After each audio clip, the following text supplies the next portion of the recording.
네.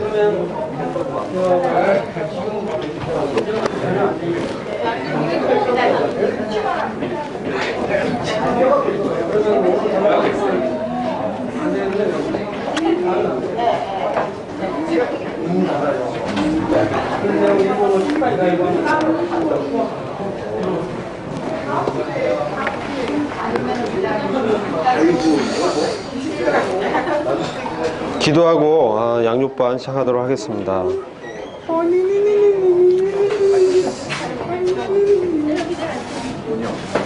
주님 감사합니다.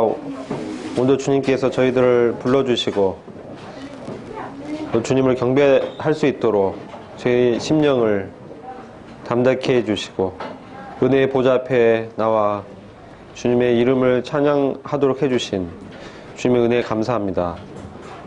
또 귀한 말씀과 이 시간을 주셔서 주님의 마음 가운데 있는 오묘하고 은밀한 일들을 나타내시기를 기뻐하시는 우리 주님을 이 시간 찬양드립니다. 성령께서 저희들의 마음을 열어주셔서 하나님께서 저희들에게 나타내시기 원하시는 참 비밀을 밝히 보여주시기를 간절히 기도합니다. 또한 그 비밀을 통해서 주의 마음을 알게 하시고 이 땅 가운데 주님의 자녀로 걸어갈 수 있도록 용기와 힘을 더해 주시길 기도합니다. 예수 그리스도의 이름으로 의탁하고 기도했습니다. 네. 안녕하세요. 네, 박금영재입니다. 오늘은 저희가 지난 시간에 이어 천국 비유 말씀을 계속해서 함께 교제하도록 하겠습니다.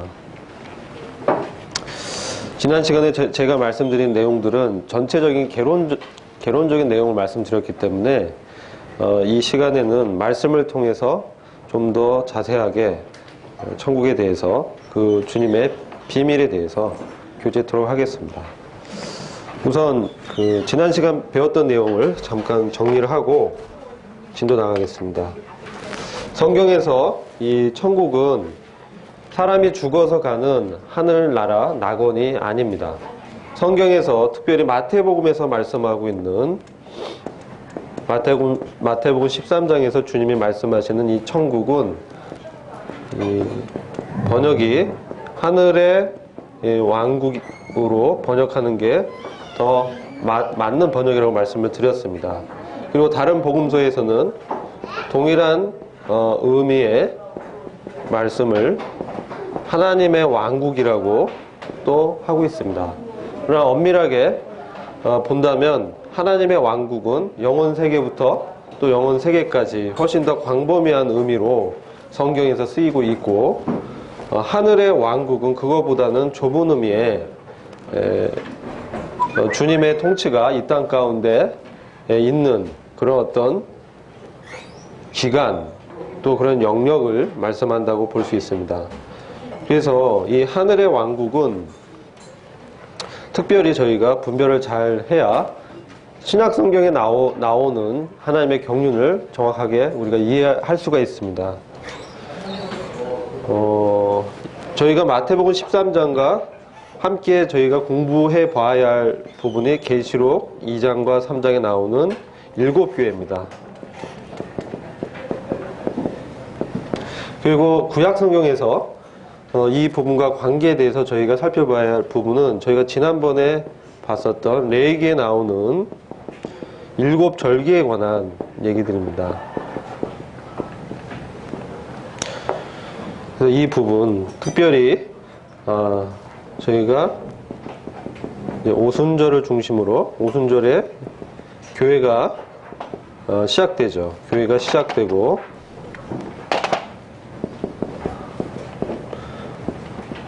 긴 간격이 있다고 말씀드렸습니다. 그 다음에 나팔절이 있고 그 다음에 속죄일, 그 다음에 초막절 혹은 장막절이 있습니다. 오순절 전에 6월절이 있고요. 6월절과 임박해서 바로 6월절 바로 다음날 시작되는 것이 무교절입니다. 이어져서 시작됩니다. 그리고 이제 추수의 첫 열매를 드리는 초실절이 있습니다. 레위기 23장의 7절기가 경륜적으로 하나님의 이 왕국과 또 하늘의 왕국과 교회 그리고 이후에 있는 대환란기까지 연결이 되어 있습니다. 대환란기 이후 주님의 지상 강림이 있습니다. 그래서 저희가 이 세 주제를 하나로 연결시켜서 보시면 구약성경과 신약성경이 전체적으로 하나님께서 어떤 마음을 갖고 경영하고 있는지 그 부분의 그 뜻을 분명하게 알 수가 있습니다. 이렇게 연결되어 있는데요. 자, 보시면 6월절은 주님이 하나님의 어린 양으로 오셔서 십자가에서 우리의 대속을, 영원한 속죄를 이루신 그러한 영적인 의미를 내포하고 있습니다. 물론 이스라엘의 역사적으로 출애굽할 때 이들이 지켰던 절기이지만 이 7절기가 예표하고 있는 실체는 바로 우리 주님에 대한 것입니다. 그래서 굉장히 큰 의미가 있다라고 얘기할 수 있고 6월절일 바로 연이어 무교절이 시작됩니다. 그래서 7일 동안 누룩을 넣지 않는 떡을 혹 빵을 먹습니다. 이것은 이 성도의 이 신앙생활이 성별되어야 된다. 이 세상에 어떤 누룩은 섞이지 않아야 된다. 그래서 성도의 어떤 거룩한 삶을 보여주고 있습니다. 이게 왜 바로 연이어서 시작되냐면은 예수 그리스도의 구속이 없이는 성도의 이 거룩한 삶이 불가능하기 때문에 주님의 구속 안에서 저희가 주님의 거룩한 자로 실질적으로 삶 가운데 살아갈 수 있기 때문에 그렇다고 말씀드렸습니다. 그리고 초실절은 영적 의미는 부활하신 그리스도의 부활을 예표하고 있습니다. 그래서 그리스도께서 잠자는 자들의 첫 열매가 되셨도다 이렇게 말씀하시고 있기 때문에 그런 영적 의미를 우리가 생각할 수 있고 또 초실절 자체는 이스라엘 사람들이 가나안 지역에 들어가서 하나님께서 풍성한 수확을 베풀어 주신 것에 대해서 감사드리는 의미로 첫 이삭단을 묶어서 하나님께 드리는 것입니다. 그래서 첫 열매가 등장하고 여기는 이제 복수의 의미지만 단수형으로 쓰였다고 말씀드렸습니다. 이것은 주님을 머리로 한 주님과 연합한 주님과 한 몸 된 성도들을 미래적으로 그 첫 열매에 들어올 주님의 부활과 동일한 부활을 경험할 그런 성도를 포함한 의미가 있다고 말씀을 드렸습니다. 그리고 초실절 이후 50일이 지나서 오수는 다서도의 열순자예요. 그래서 50일이 지나서 성령께서 강림한 그런 것을 영적 의미를 내포하고 있는, 그럼으로써 교회가 시작된 그런 의미가 있습니다. 그리고 이때는 이 두 덩이의 떡을 만들어서 우리 하나님께 드립니다. 두 덩이의 떡을 드리는데, 이것은 유대인과 이방인의 연합체인 교회를 상징하고, 또한 이 안에는 누룩이 그냥 섞여 있습니다. 무교절 때 누룩이 없었는데 오순절 때 드리는 두 덩이의 떡에는 누룩이 섞여 있습니다. 이것은 우리가 구원을 받고 그리스도 안에 있지만 우리 몸에는 여전히 예쁜 성이 남아있는 그런 자라는 것을 보여주고 있고, 그럼에도 불구하고 주님은 그리스도 안에서 우리를 받아주셨다는 것입니다. 그리고 이 두 덩이 떡을 드리고, 또한 이 속죄제를 주님께 드립니다. 그래서 주님께서 그 죄를 다 덮으셨다, 주님께서 구속하셨다, 이러한 장치가 있기 때문에 하나님께서는 우리를 연합하셨다, 그리스도와 안에서 그리스도와 함께 연합하셨다는 영적 의미가 있습니다. 여기까지는 이미 신약 복음서에 또 사도행전에 이 완성된 그런 유대인들의 역사 가운데 나타난 일들입니다. 근데 이 나머지 세 가지 절기는 이 나팔절의 영적 의미, 속죄일의 영적 의미, 장막절의 의미는 이 미래적인 사건입니다. 나팔절은 그 이스라엘 역사 속에서는 이스라엘의 소집과 이스라엘의 이동을 명령할 때 쓰는 은나팔을 부는, 그럼으로써 이스라엘들이 소집하고 또 이동하는 그 과정 가운데 이스라엘 민족이 광야 가운데서 그러한 나팔을 불 때 이동과 또 소집하는 그런 과정 가운데 함께 하신 주님의 은혜를 그들이 기억하고 이 모이는 그런 의미가 있습니다. 그래서 이 영적인 의미가 두 가지가 있는데, 이스라엘에게는 이스라엘의 소집입니다. 지금 이스라엘이 디아스포라 해가지고 AD 70년 이후에 온 세계에 흩어졌습니다. 그리고 2000년 동안 방황하다가 1948년에 독립했습니다. 그래서 한 국가를 형성하고 있는데, 이와 같이 하나님께서 기적적으로 그들을 한 국가로 형성될 수 있도록 하셨습니다. 그런데 여전히 예루살렘 지역, 모리아산, 성전산 위에는 모스크 사원이 서 있습니다. 그래서 이런 부분은 여전히 가장 중요한 예배를 드리는 장소인 그런 장소가 이슬람에 의해서 점거되어 있는 상황입니다. 그래서 이것은 이방인의 때, 즉 이방인들이 예루살렘을 질밟고 있는 그런 때가 여전히 계속되고 있다라고 우리는 볼 수가 있는 것입니다. 그리고 여기에 이제 하나님의 성전, 유대인들이 세우는 이 세 번째 성전이 지어질 때 주님의 재림이 임박했다는 것을 알 수가 있습니다. 이럴 때 이 일을 위해서 이 이스라엘 민족들이 세계에서 이렇게 모이게 됩니다. 주님께서 모이게 하십니다. 그런 이스라엘 백성들에게는 그러한 의미가 있는 것입니다. 광야에서 그들이 그 배고픔과 또 마실 것과 또 그들의 거처와 쉴 곳을 하나님께서 예비해 주셨습니다. 이것을 기념하는 것입니다. 나팔절은. 또 다른 의미는 이 나팔을 이제 또 불 때 교회에게 있어서는 어떤 의미가 있느냐, 이걸 보면 교회는 오순절 성령 강림으로 그리스도와 한 몸으로 연합됐습니다. 그래서 교회가 시작됐다고 저희는 분별하고 있습니다. 물론 구약시대 때 광야에 있는 무리가 있었다라고 말씀하고 있지만, 이것은 우리가 신약의 교회는 아닙니다. 왜냐하면 신약의 교회는 성령의 강림으로 그리스도와 한 몸으로 연합되어져야 되기 때문에, 구약시대는 그런 그리스도께서 성령을 보내신 그러한 역사가 없었습니다. 그래서 가장 크게 구분되는 것은 구약의 성도와 신약 성도는 바로 성령의 내주하심과 인치심입니다. 그것이 신약에서는 성령 강림으로 그것이 우리가 눈으로 볼 수 있게 나타나는 것입니다. 구약에는 성령의 역사는 있었지만 성령께서 특별히 하고자 하는 사역을 위해서 사람들을 기름 붓고 세워서 그 사람들을 통해서 하나님의 역사가 일어났습니다.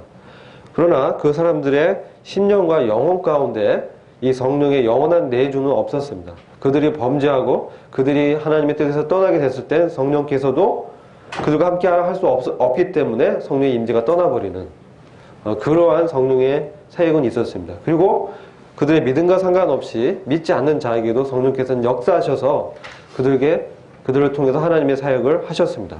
이제 사울과 그 부하들에게 성령의 임함이 있었고 예언을 하는 것을 봤을 때 우리가 볼 수가 있는 것입니다. 또 다윗이 기도 가운데 바세바를 범한 후에 주의 그 성신이 내게 떠나지 않도록 간절히 구합니다. 그것은 그럴 수 있다는 가능성을 내포하고 있는 것입니다. 물론 다윗은 하나님의 사람으로 그리스도의 예표지만 우리가 그 성경을 이해할 때는 그런 관점에서 또한 볼 수 있어야 됩니다. 그러나 신약에서는 그리스도 안에 있는 자에게 믿음을 고백할 때 성령께서 임하시고 자기 것으로 하나님의 소유로 인치십니다. 인치심은 소유하신다. 또 그들의 영혼을 보장하시는 보증의 의미가 있는 것입니다. 자기 것으로 하신 것이죠. 그래서 안정과 소유와 보존의 의미가 내포된 그런 게 바로 성령의 인침이라고 얘기할 수 있습니다. 그런 성령의 인침이 있는 신약 성도를 우리가 특별히 교회라고 부르고 있습니다. 그런데 이 교회가 이 땅 가운데는 나그네와 이방인으로 지금 저희가 계시록 2장과 3장에서 7교회를 통해서 이 교회의 역사를 볼 수가 있습니다. 교회의 예언적인 역사가 이 안에 있고요. 또 그 당시 소아시아에 있었던 아시아에 있었던 7교회를 통해서 주님은 역사 가운데 등장할 교회들의 영적인 상태를 다 보여주고 계신 것입니다. 그리고 또한 그 당시에도 이런 교회들이 존재했다는 것입니다. 그래서 그 당시 현존했었던 교회를 통해서 주님께서는 7이라는 것은 완전한 수거든요. 교회의 완전한 모든 영적인 상황과 그 잘못된 점, 또 잘한 점을 다 드러내십니다. 그래서 이 교회에 대한 심판은 지금 하고 있는 일입니다. 주님께서 지금 있는 일이라고 말씀을 하시고 7교회에 대한 것을 말씀하셨습니다.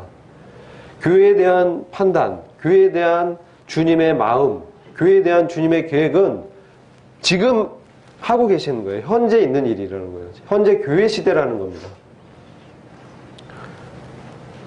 그리고 교회에 대한 시상식 이렇게 해와서 이 일들을 하나님 앞에서 말하게 하고 개인적으로 직구하게 하고 또 그에 대한 보상을 하시는 그 시상 때는 그리스도의 심판석에서 주님 오실 때 하실 것입니다. 그러나 우리가 매일매일 주님 앞에서 주님의 판단 앞에 서 있는 것입니다. 말씀 앞에 서 있는 것입니다. 우리 스스로를 말씀으로 비춰봐야 되고 주님의 말씀으로 우리가 어떠한 상태에 있는지를 분명하게 알아야 됩니다. 영적인 상태에 대한 주님의 방책이 있습니다. 자, 그러한 이 지금 역사적으로 오순절과 이제 지금은 교회를 부르고 있는 교회 시대인데 7교회의 역사 가운데 있는데 나팔이 불리면 교회가 이 땅에서 들림을 받는 것입니다. 요한복음 14장 1절부터 3절에 내가 아버지께 가서 너희와 함께 거할 처소를 다 예비하면 내가 다시 와서 너희를 내가 있는 그곳에 함께 있게 하겠다. 이렇게 주님이 약속하셨습니다. 그 일을 위해서 주님은 다시 오십니다. 그래서 성도를 위해서 주님의 오심이 있고 이 지상에 믿지 않는 자들을 심판하고 또 그들 가운데 이 유대인들을 회복시키기 위한 하나님의 경륜이 또 따로 있는 것입니다. 그것은 바로 지상의 강림을 통해서 나타나고 또 그 기간을 특별히 대환란 또는 환란기라고 성경은 말씀하고 있습니다. 예레미야 30장 7절에서는 야곱의 고난의 때라고 말씀하고 있습니다. 그리고 마태복음 24장 15절 그 이후에는 전무후무한 환난이라고 얘기하고 있습니다. 다니엘서 12장 1절부터 2절에도 그 이전엔 전혀 없었던 이후에도 없을 무시무시한 환난이 이 유대인들을 대해서 지금 작정되어 있습니다. 그 목적은 지금까지도 민족적으로 유대인들은 예수님이 하나님의 아들이라는 이 진리를 받아들이지 않고 있습니다. 유대인 가운데 하나님의 예수 그리스도가 하나님의 아들이고 하나님의 왕국의 통치자이심을 믿는 사람들, 소위 메시아닉 주, 이 사람들은 특별히 그들에서 건져내서 교회 안에 두신 자들입니다. 이것을 헷갈리면 안 돼요. 그래서 그들은 메시아닉 주라고도 불리지만 교회의 일원들입니다. 초대교회 역사에서 시작될 때 유대인들이 예루살렘 교회에 많이 있었습니다. 유대인들이 세운 교회입니다. 그와 같이 메시아닉 주도 유대인들 중에 그리스도를 주와 구주로, 구속주와 자신의 주인으로 영접한 그런 사람들은 교회의 일원인 것입니다. 그렇지 않고 여전히 이전에 사도 바울이 사울이었던 상태와 같이 열심을 가지고 경건하게 메시아를 기다리고 있는, 그리스도를 기다리고 있는 사람들이 있습니다. 우리가 보면서 보면 시몬이라든지 안나가 예수님 오시길 사모하고 기다렸잖아요. 그래서 주의 구원을 보게 하시니 내 영혼이 위로로웠습니다라고 시몬이 고백했습니다. 그와 같은 자들이 그런데 그들 중에 예수 그리스도가 하나님의 아들이라는 걸 믿지 않는 자들이 있습니다. 경건한 유대인들. 그런 사람들은 안타깝죠. 그들은 주님께서 특별히 이 환난을 통해서 그들을 회복시키는 것입니다. 이런 작정된 기간이 바로 이 대환란기고, 이 기간을 야곱의 고난의 때라고 우리가 말할 수 있고, 이 기간 동안에 특별히 유대인을 향해 작정된 72대 예언의 마지막 일의 예언이라고 우리가 할 수가 있는 것입니다. 마지막 일회, 이것은 7년의 기간입니다. 유대인을 향한 하나님의 490년의 작정된 계획이 있습니다. 이 중에 483년에 이 계획은 이루어졌습니다. 이루어졌고, 이것은 저희가 전 시간에 다 말씀을 드렸습니다. 이제 마지막 7년이 남겨져 있습니다. 이 7년은 아직 시작되지 않았는데 주님께서 큰 주님의 초림과, 저희가 팔과가 주님의 초림과 재림인데 주님의 초림으로 구속을 시작하셨습니다. 구속의 근거를 십자가에서 다 이루셨습니다.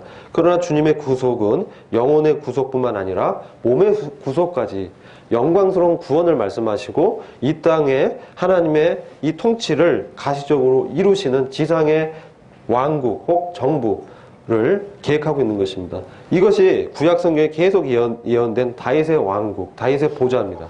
이 다윗의 보좌는 바로 그리스도께서 이 땅의 왕으로 직접 통치하시는 천년의 기간을 말씀하는 것입니다.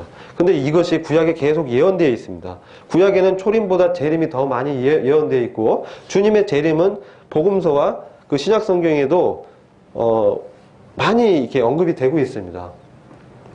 그래서 우리는 이제 여기에 대해서 좀 자세히 살펴볼 계획이 있습니다. 자, 이렇게 마태복음 13장의 이 천국의 비유가 구약의 레위기에 나타난 7절기와 이런 관계가 있는 것입니다. 이 하늘의 왕국의 비유를 통해서 지금 어떤 시기에 저희가 있느냐, 저희는 하늘의 왕국은 왕이 하늘에 돌아간 그런 기간인데, 이 지상의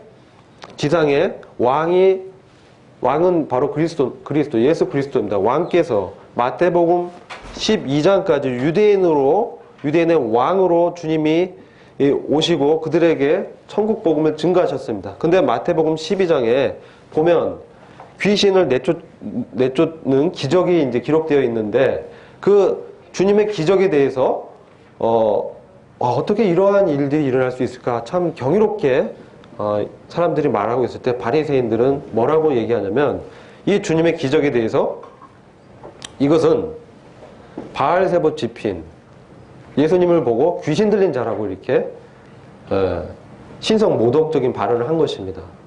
하나님의 아들, 하나님의 영으로 충만한 하나님의 아드님께서 유대인의 또 민족적인 왕으로 오셨습니다. 자기 땅에 오셨지만 자기 백성들이 거절하는 그런 것을 보게 됩니다. 그런 이후부터 마태복음 12장부터 그 이후 13장 이후부터는 주님은 이 말씀을 비유를 통해서 하시게 되는 겁니다. 그 이전에 직접적으로 하셨습니다. 근데 여기서 이 성령을 회방하는 죄, 성령을 모독하는 죄는 용서받지 못한다라고 말씀하시면서, 왜 용서받지 못하느냐? 성령이 우리를 믿게 하시거든요. 성령이 예수 그리스도가 하나님의 아들이심을 우리에게 밝히 증거하시고 보여주시는데 바리새인들이 그것을 거절한 것입니다. 그럼 그들은 믿음을 가질 수가 없는 것이죠. 그럼 용서받을 수 없는 것이죠. 그래서 성령께서 말씀하는 죄는 믿지 않는 죄, 예수 그리스도 하나님의 아들이심을 믿지 않는 죄를 이제 지적하시는 것입니다. 심판하시는 것입니다. 그래서 유대인들은 그러한 민족적인 이러한 죄를 짓게 됩니다. 그리고 지도자들이 그러니까 백성들도 대다수가 잘 모르는 백성들이 그들의 지도 아래에 있었기 때문에 바리새인, 서기관, 선해드린 공의회 이 권력자들이 자기들의 권력을 잃을까봐 귀인은 자기 아들을 보냈지만 상속자를 보냈지만 상속자들을 죽이기까지 합니다. 자, 그리고 왕은 자기 땅에 오셨지만 거절당하고 죽임당하십니다. 근데 이 사건이 구약에 이미 하나님의 경륜 가운데 이 하나님은 심중에 이런 사건을 알고 계셨습니다. 이들이 이렇게 할 것을. 그래서 특별히 그 기간을 비유 가운데 천국의 비유다, 하늘의 왕국의 비유다라고 말씀하시면서 이 기간, 왕은 이제 곧 승천하십니다. 십자가에서 죽으시고 사흘 만에 죽음 가운데서 부활하시고 사망 권세를 이기시고 이제 제자들 보는 앞에서 승천하셔서 하나님 우편 보좌에 앉아 계십니다. 왕은 지금 하나님 우편 보좌에 앉아 계시고 저희 가운데 하나님의 영이신 성령을, 그리스도의 영을 보내주셨습니다. 그리고 이 땅은 왕은 직접적인 드러나는 모습으로 통치하지는 않으시는, 왕이 부재한 참으로 비밀스러운 상태가 지금 계속 주님의 승천 이후에 지금까지 되어 왔다는 것입니다. 자, 하늘의 왕국은 왕이 하늘에서 계시고 그 왕의 신하들, 왕의 종들을 이 땅 가운데 두시면서 그들에게 하나님의 말씀을 통해서 하나님의 일들을 하도록 한 기간과 영역, 주님의 통치가 나타난 그런 것을 하늘의 왕국이라고 합니다. 죽어서 가는 하늘나라가 아닙니다. 그래서 하늘의 왕국은 지금은 보이지 않는 신비 가운데 있지만 그리스도께서 재림하실 때 우리가 눈으로 볼 수 있는 왕국으로 세워질 것입니다. 요한계시록 20장에는 천년 왕국이 6회에 걸쳐서 기록되어 있습니다. 천년 동안 통치할 것이다. 천년 동안 마귀를 사로잡을 것이다. 천년이 다 차면, 천년이 다 차기까지 그들은 살아나지 못할 것이다. 자, 여러분, 이 성경을 우리는 가장 오류 없이 해석하는 것은 기록된 그대로 받아들이는 거예요. 천년을 왜 6번이나 얘기했을까요? 그리고 천년 동안 다스릴 것이다. 그리스도와 함께 다스릴 것이다. 천년 동안 그리스도와 함께 죽었던 자들이 다시 살아나서 다스리는 그 복을 말씀합니다. 이건 첫째 부활에 참여하는 복이고 천년 왕국의 통치자로 참여하는 복입니다. 여기엔 교회가 함께 할 것입니다. 휴거된 교회와 또 순교자들 중에 부활한 성도가 함께 천년 왕국의 통치자로 통치할 것입니다. 그렇게 말씀하고 있는데 이 천년의 기간을 영적이라고 우리가 해석하기는 어렵다는 것입니다. 이것은 문자 그대로 받아들여야 더 오류가 없이 받아들일 수 있고 구약에서도 계속해서 그 기간을 다윗의 보좌, 다윗의 왕국을 말씀하고 있는 것입니다. 그런데 이 하늘의 왕국은 특별히 마태복음 13장에서 7가지 비유를 통해서 기록되어 있는데 지난 시간에 말씀을 드렸습니다. 근데 이 말씀을 보면서 성과 악이 함께 공존하는 참 비밀스러운 영적인 상태를 우리가 볼 수 있었습니다. 그래서 씨 뿌리는 자의 비유와 알곡과 가라지의 비유, 그다음 겨자씨의 비유, 누룩의 비유를 통해서 이 4가지 이 비유를 이제 바닷가에서 말씀하셨습니다. 근데 이 4가지 비유를 통해서 이제 주님의 친밀한 상인 가운데 있는 제자들에게 이 비유를 해석해 주셨는데 특별히 주님이 이제 왕으로 오셨지만 다시 돌아가는, 그리고 이 땅에는 왕이 없는 그런 상태에서 이제 이 성과 악이 함께 이 세상에 공존하는 그러한 영적인 상태를 말씀하셨습니다. 그래서 저희가 말씀 보면 마태복음 13장을 이제 들어가서 보겠습니다. 들어가서 보면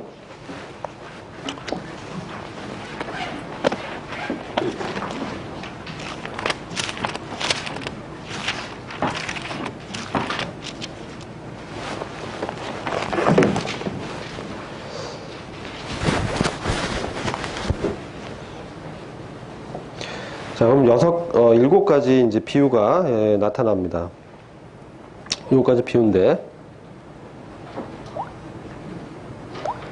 그걸 보시면 첫 번째 이제 씨 뿌리는 자의 비유가 나옵니다. 자, 그 11절 보시면요, 특별히 이런 말씀이 있습니다.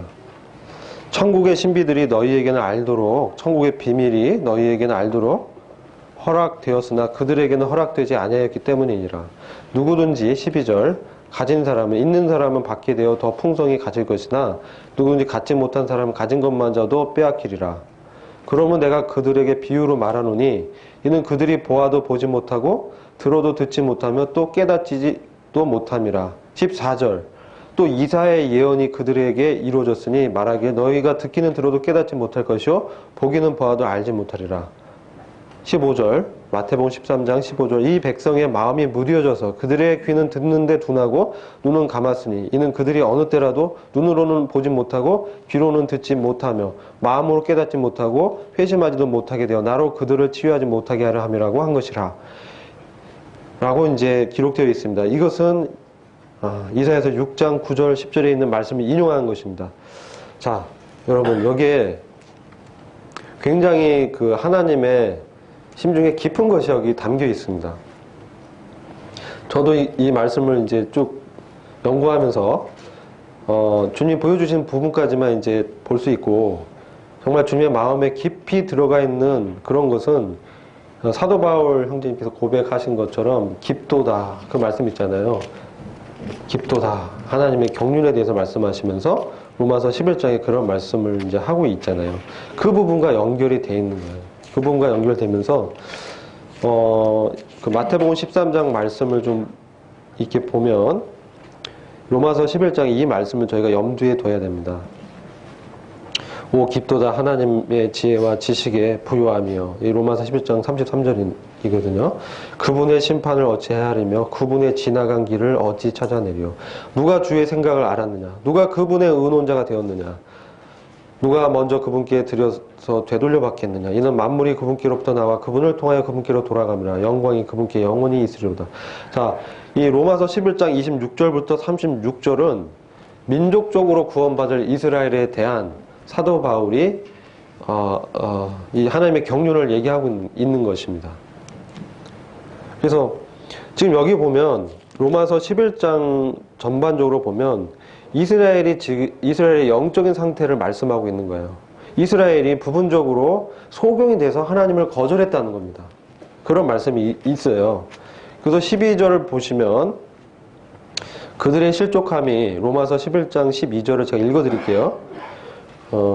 그들의 실족함이 세상의 부요함이 되고 그들의 쇠퇴가 이방인들의 부요함이 되었다면 하물며 그들의 충만함은 어떠하겠느냐, 이렇게 돼 있고, 그 다음에 10장을 보시면 또 이렇게 제가 읽어드릴게요. 10장 1절부터 5절까지 사도 바울이 이런 말씀합니다. 내 마음의 소원과 이스라엘 위에 하나님께 드린 기도는 그들이 구원받게 되는 것이라 하면서 사도 바울이 이스라엘 민족의 구원을 염원했다는 것입니다. 근데 그들이 2절에 보면 이스라엘 민족의 영적인 상태가 나타나는데, 내가 그들에 대해 증거하노니, 그들은 유대인들입니다.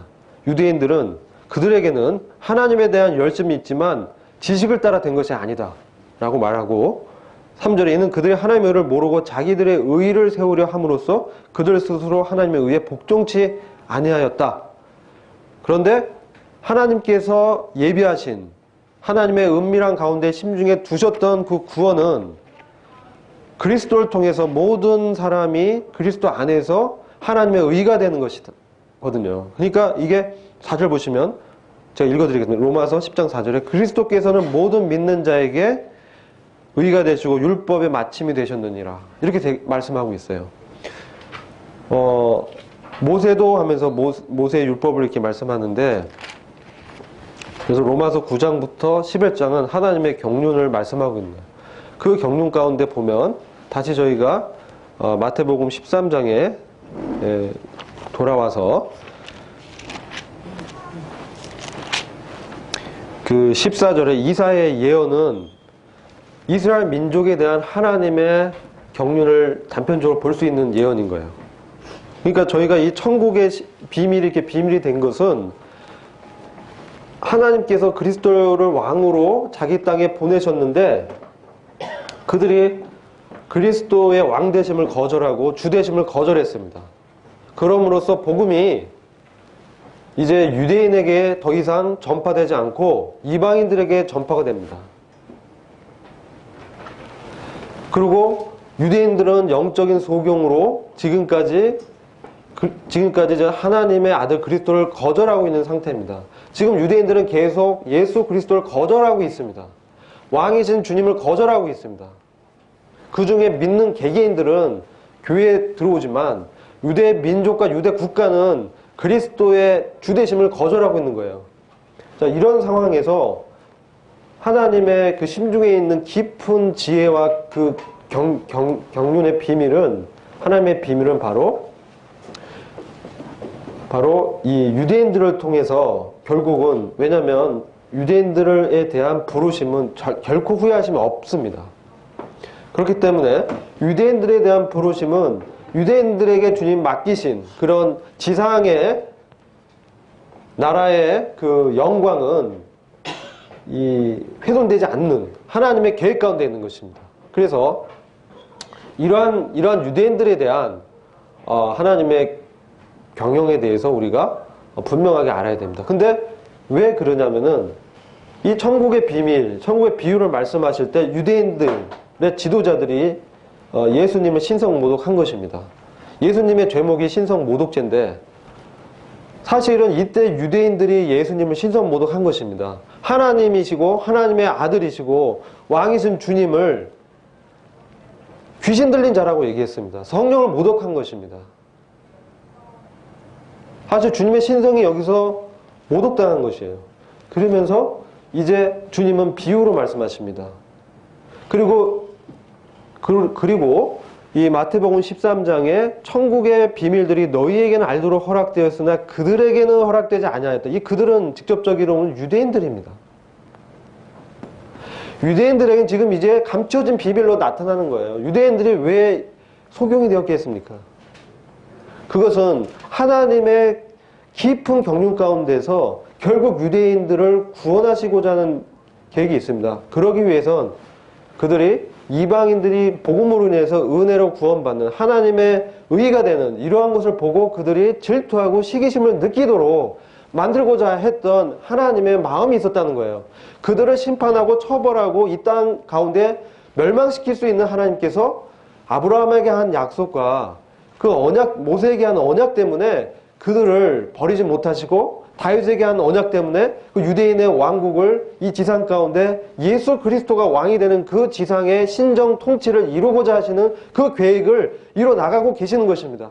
그런데 그 기간이 바로 이 천국의 비밀 혹은 비유의 이 기간과 맞물려 돌아가는 거예요. 그리고 그 기간 동안에 우리 주님의 계획은 어디 있습니까? 이방인들의 충만함입니다. 이방인들의 충만함입니다. 이방인들의 the fullness of Gentile 하는데 이방인들이 충만해지는 거. 이것은 무엇입니까? 이방인들의 수가 다 차는 것입니다.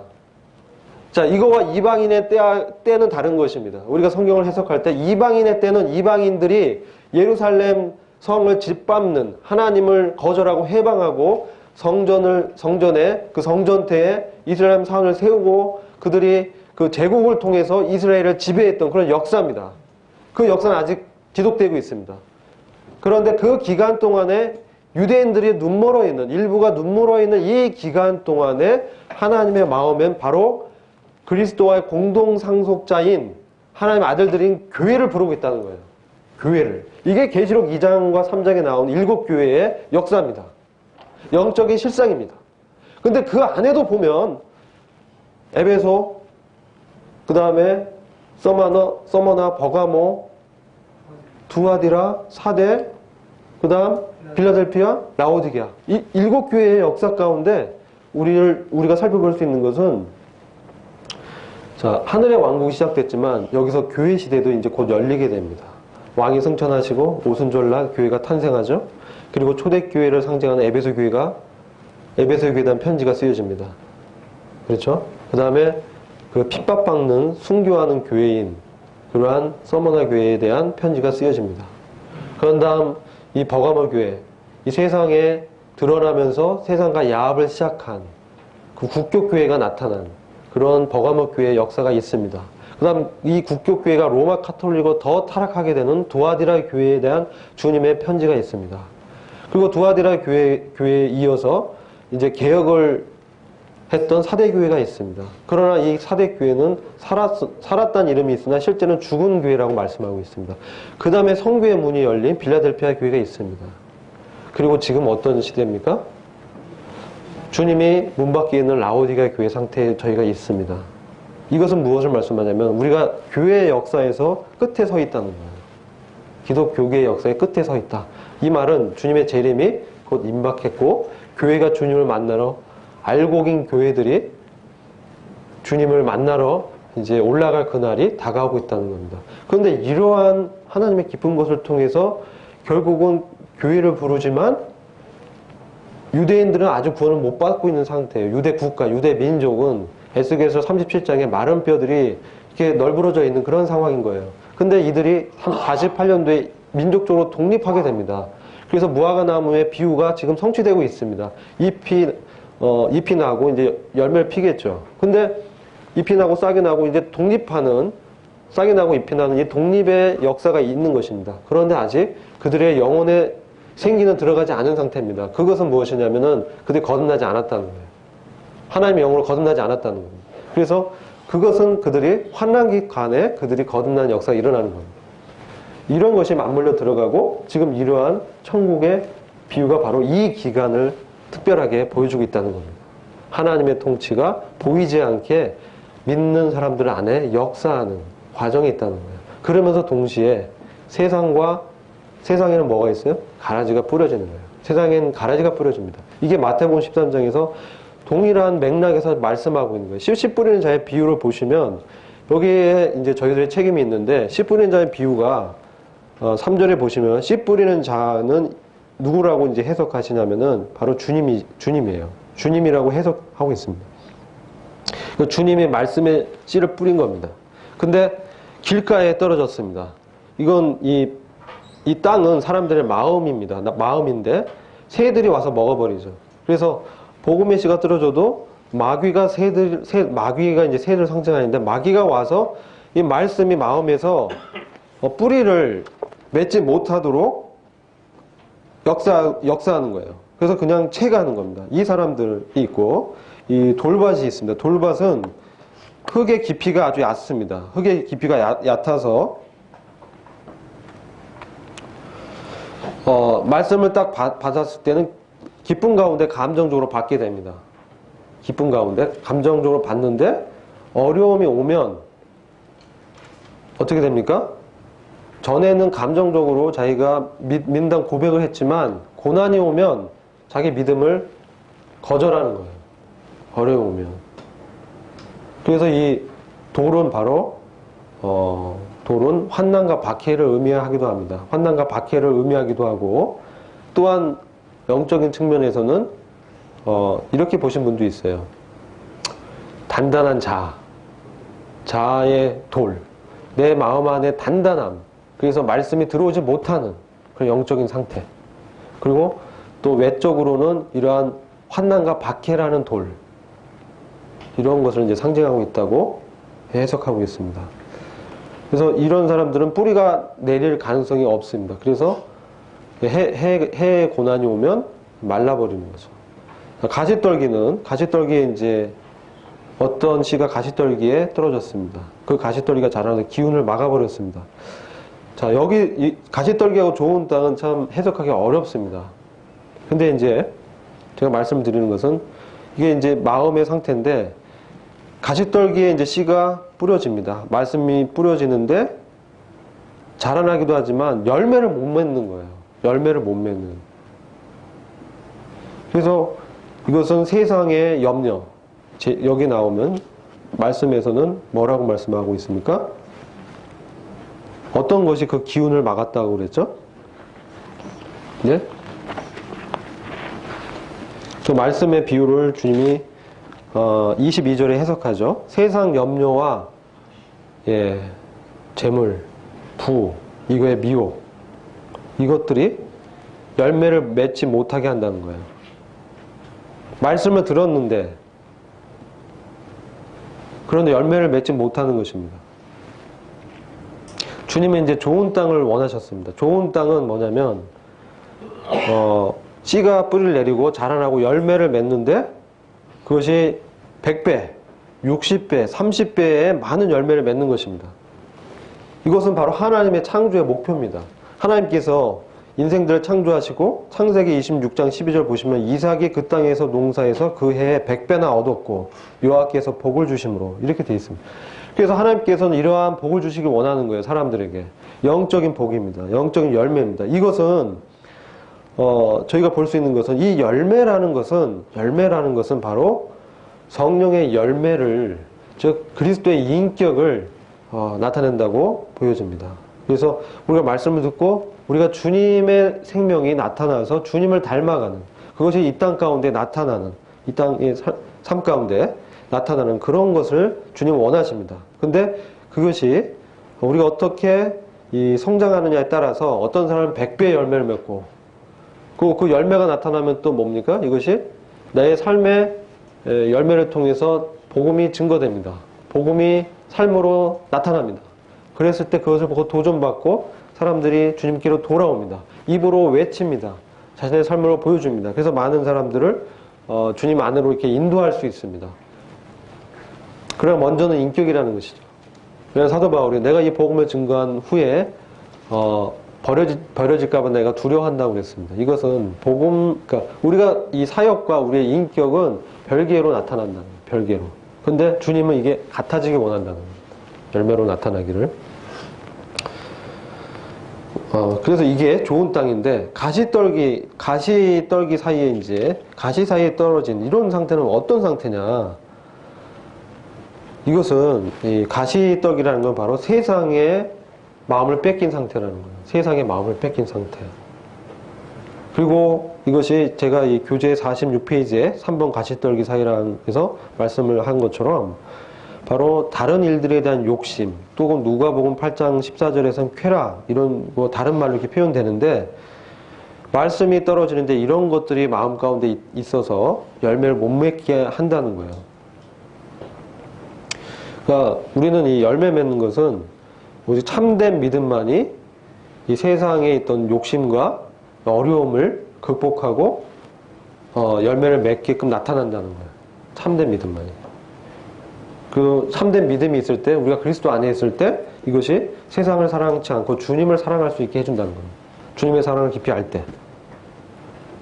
그런데 그렇다면 이 가시떨기와 같은, 가시밭 같은 이런 마음은, 이런 참된 믿음이 결여되고 핍절한 상태라는 거죠. 그래서 믿음을 입술로 고백하지만 실제 삶이 없는 상태라는 겁니다. 이건 두 가지로 해석할 수 있습니다. 하나는 부끄러운 구원 가운데 들어갈 사람들, 구원만 받고 상급은 없는, 열매가 없잖아요. 열매를 보고 인격을 보고 주님이 보상하시는데 그런 것이 없는 거죠. 다른 하나의 그 해석은 생명이 아예 없었다라고 보시는 분도 있습니다. 생명이 없는 사람들이 이렇게 된 것이다 라고 보는, 두 가지로 해석하고 있습니다. 그 다음에 주님이 두 번째가 곡식과 가라지인데 여러분 이게 알곡과 가라지가 세상에 이렇게 뿌려지지 않습니까?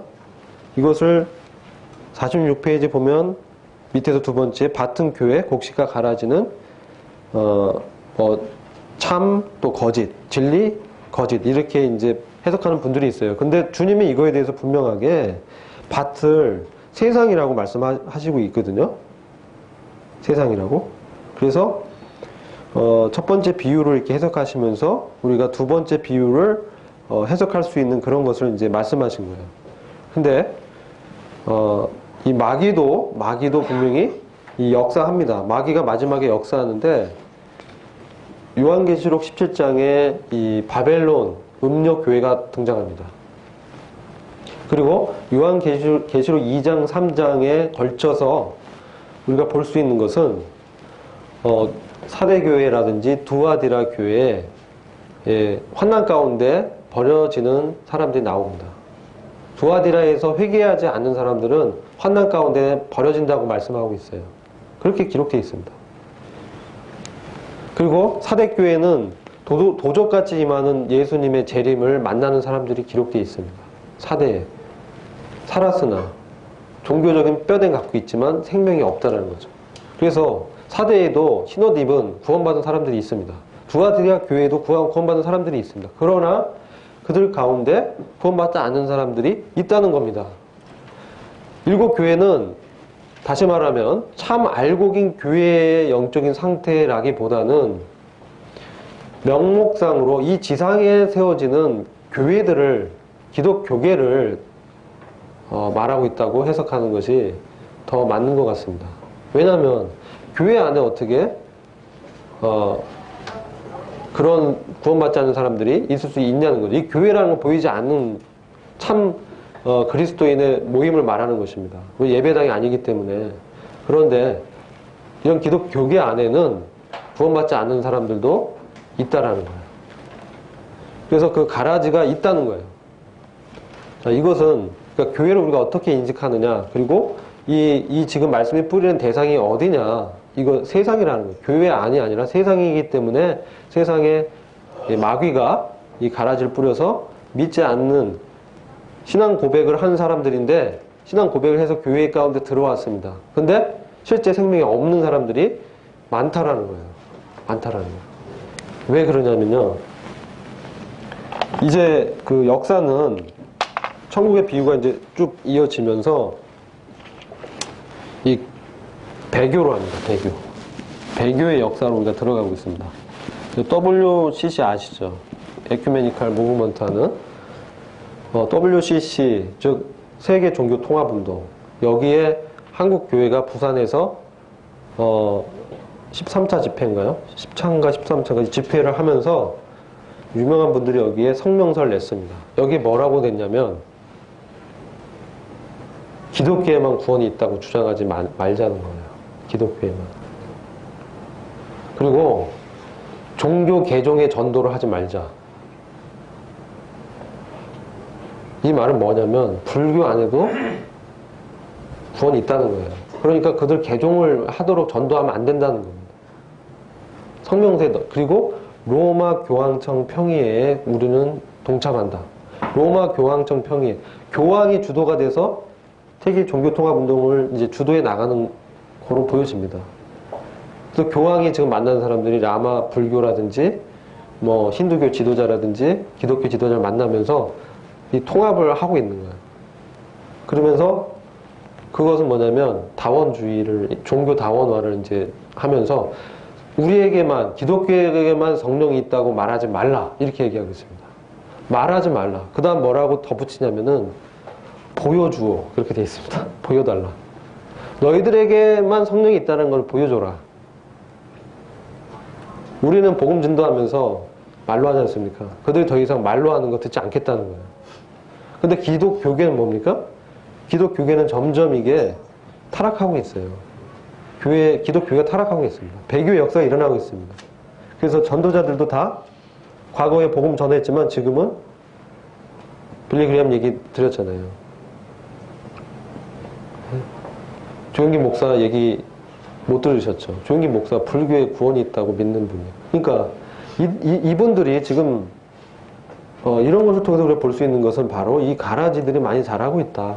근데 추수 때가 될 때까지는 가라지를 어떻게 제거할 수 없습니다. 주님이 그렇게 하셨어요. 왜냐하면 가라지의 뿌리가 그 알곡의 뿌리를 감고 있어요. 그래서 이걸 뽑아버리면 같이 뽑히는 거예요. 그래서 지금 이렇게 두고 계신 거예요. 근데 그 추수 때, 이 세상의 마지막 때가 임박했다는 거예요. 저는 가까워오고 있다. 그런 말씀을 계속하고 있는 거예요. 천국의 이 비유를 통해서. 그 다음에 나오는 이것이 우리 겨자씨 비유도 보면 이것도 해석도 저희는 이제 이 겨자씨가 정원에 이제 뿌렸을 때는 약 뭐 1m라고 자란다고 했을 때 이 식물인데 야생으로 이렇게 뿌려지게 되면 이게 5m까지 자랍니다. 나무처럼. 그래서 비정상적으로 겨자씨가 나무가 되면서 그 나무에 공중에 새들이 깃든다라고 말씀하고 있거든요. 이것은 이 교회가 이렇게 번창한다라고 해석하는 분들이 있습니다. 그래서 그렇게 해석하는데 성경은 이 해석을 우리가 이 말씀 전체적인 것을 봐야 됩니다.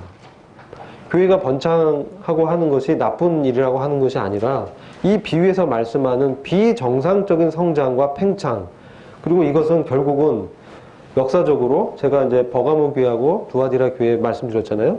그래서 로마 카톨릭이 국교화되면서 결국은 면죄부팔지 않습니까? 면죄부팝니다. 그래서 그들은 사제 성직자를 통해서 그리스도의 자리를 대체해버리는 거예요.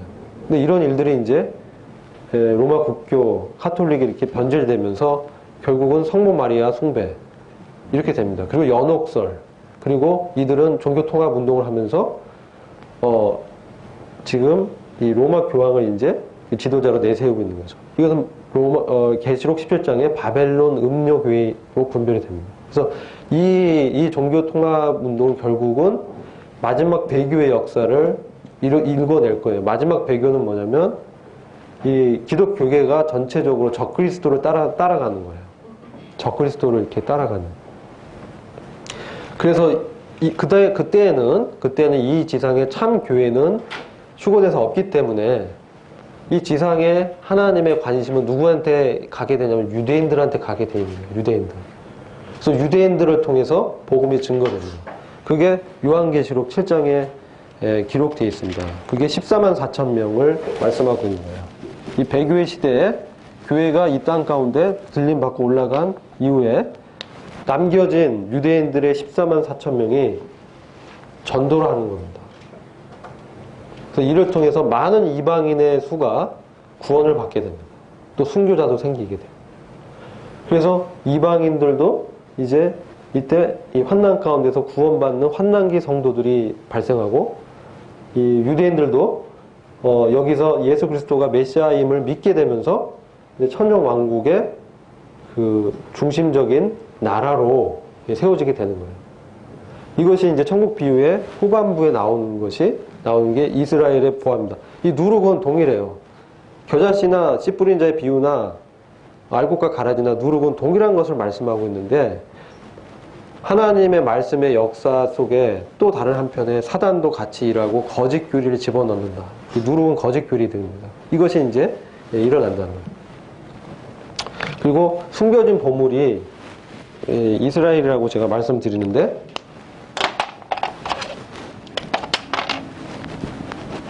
보물이라고 말씀하죠. 왜 보물이냐? 주님이 주님의 핏값을 주고 이 보물이 숨겨진 밭을 다 사십니다. 근데 그전에는 누가 이 밭의 소유권을 주장했냐면 바로 마귀 사탄이에요. 그래서 마귀 사탄이 이 세상의 공중권세 자본자 세상신으로 역사하고 있는데 이스라엘이 결국은 이스라엘을 통해서 마지막에 끝까지 복음이 증거되게 하실 것입니다. 이스라엘의 그 회복은 결국은 이 세상 가운데 하나님의 나라를 세우고자 하는 것이거든요. 그래서 보물이라고 말씀하신 거예요. 근데 이게 우리가 잘 봐야 되는 게 보물도 그렇고 진주도 그렇고 이 비유의 해석을 거꾸로 하고 있어요. 거꾸로. 아마 교재를 보셨으면 아시겠지만 이 비유의 해석을 우리가 구원받기 위해서 우리의 재물을 팔고 우리가 이 진주를 이렇게 사야 된다. 이렇게 해석합니다. 근데 이것은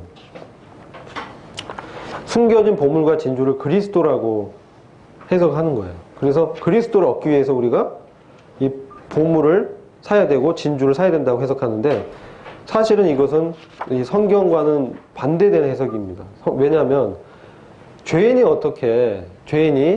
어떻게 먼저 주님을 찾을 수 있느냐는 거예요. 죄인이 어떻게 내가 영적으로 죄인이고 내가 무능력한 자이고 아무것도 할 수 없는 죄인이 어떻게 자기의 재산을 팔아서 구원받기 위해서 그리스도를 사야 되느냐 이렇게 해석합니다. 거꾸로입니다.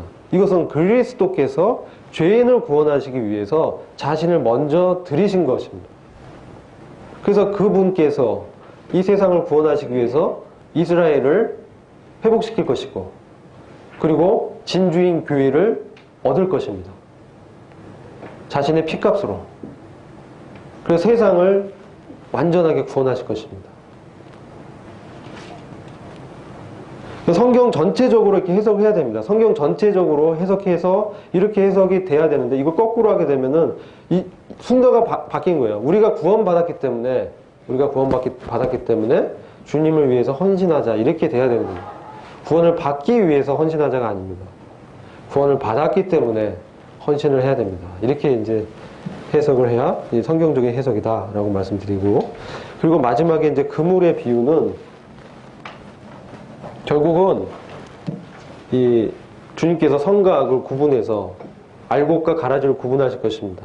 참 신자와 거짓 신자를 발라낼 것입니다. 그것은 무엇을 통해서요? 나중에 있을 심판을 통해서 분리의 일이 일어납니다. 그래서 심판을 통해서 하나님께서 이 악의 세력을 이제 멸하십니다. 이 세상을 구원하십니다. 밭을 구하십니다. 심판을 통해서. 그래서 이것을 어떻게 봐야 되냐면, 우리가 이 세상은 아직 공중 권세 잡은 자, 찬탈자의 아래에서 고통받고 있는 것입니다. 지금 사단이 이 잠겨서 이 매여 있는 상태가 아니에요. 사단은 여전히 공중 권세 잡은 자로 활동하고 있습니다. 그래서 어떻게 해서든지 구원받은 우리까지도 실족케 하려고 울부짖는 사자처럼 으르렁거리며 우리 주위를 배회하고 있습니다. 사단이 실제 그렇게 역사하고 있습니다. 근데 마지막에 이런 사단의 세력까지도 주님이 심판하시고 가두시고, 이런 이제 주님의 경륜이 얘기되고 있는 것이죠. 그래서 우리가 천국의 이 비유, 비밀을 보면서 하나님께서 이렇게 앞으로 세상을 이렇게 해 나가실 것이다, 이렇게 이해를 하시고, 그리고 이것이 교회 시대와 어떤 관계가 있느냐, 이런 것을, 지금은 교회 시대고 교회를 부르고 있다. 근데 기독교계가 바로 명목적인 이름만 교회로 기독교계 있잖아요. 참 교회가 아닌 그런 기독교계들에 대한 역사가 일곱교회 역사고, 그리고 레위기 23장에 이 절기 가운데 나타난 하나님의 이 계획들을 다 말씀하셨다는 거예요. 다 말씀하셨어요. 그래서 이 비밀을 제자들에게 보여주셨습니다. 그것은 저희가 하나님의 마음과 뜻을 알기 때문에 이 땅 가운데서 어떤 자로 살아야 되겠느냐, 이것을 주님은 우리에게 책임으로 던지고 있는 거예요. 그래서 우리가 은혜 받았으면 또 은혜에 합당한 자로 살아야 될 책임이 있습니다. 그래서 그 책임에 대해서 주목하게 하시고, 그리고 이것을 위해서 주님이 성령을 우리에게 보혜사로 주셨기 때문에 그에 따라 이 땅을 이렇게 살아갈 수 있다. 주님을 사랑하는 마음을 주셨기 때문에. 여기까지 하고 시간이 좀 오래됐는데요. 다음 시간에는 이 비유를 좀 8번 기타 비유를 좀 정리하고 8과를 나가도록 하겠습니다. 8과를 나가도록 하겠습니다. 형제님들 중에 기도해 주시고 마치도록 하겠습니다.